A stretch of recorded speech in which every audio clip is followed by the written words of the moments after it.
Сәлеметсіздер ме балалар, қалайсыздар? Бүгін сіздермен қазақ тілі 2 сынып 95 сабақ зат есімнің жекеше және көпше түрі сабақтың тақырыбы. Ендеше бізге берілген жаттығуды қарайық. Зат есімнің және жекеше және көпше түрі. Зат есімге көптік жалғауларын жалғай аламын.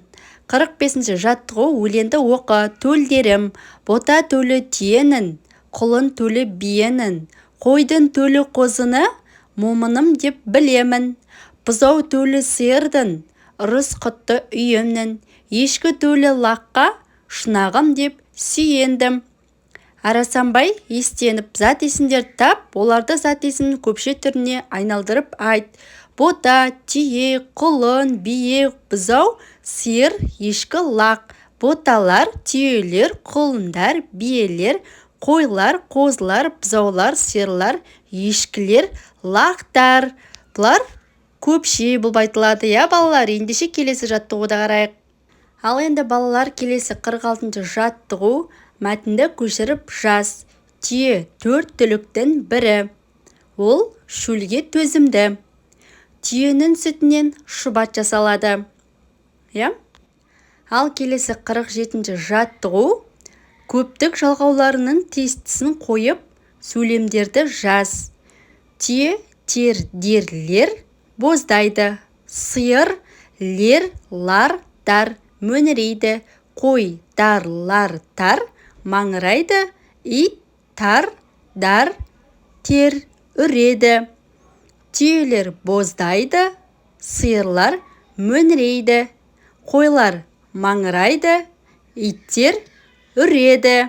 Ал енді балалар, келесі жаттығуымызды қарайық бірге.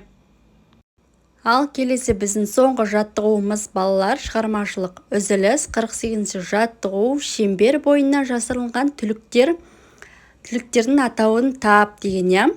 Бұл жерде бізде сиыр, қой, жылқы, ешкі және де түйе берілген. Өзіңе ұнаған түліктердің бірін арнап өлең құрастырып көр делінген. Енді сиыр, құлын, ешкі, жылқы, түйе, лақ. Түйе баласын бота дейміз. Кішкене бір жота дейміз. Жылқы баласын құлын дейміз. Желбіреген тұлым дейміз. Түйе боздайды, жылқы кісінейді, сиыр мөңірейді, қой маңырайды.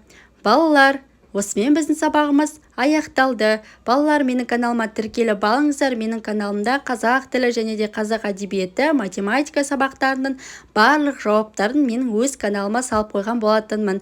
Қарап, өздеріңіз керекті сабақтарыңыздың жауаптарын алсаңыздар болады. Осымен сабағымыз аяқталды. Келесі сабақта кездескенше сау болыңыздар балалар.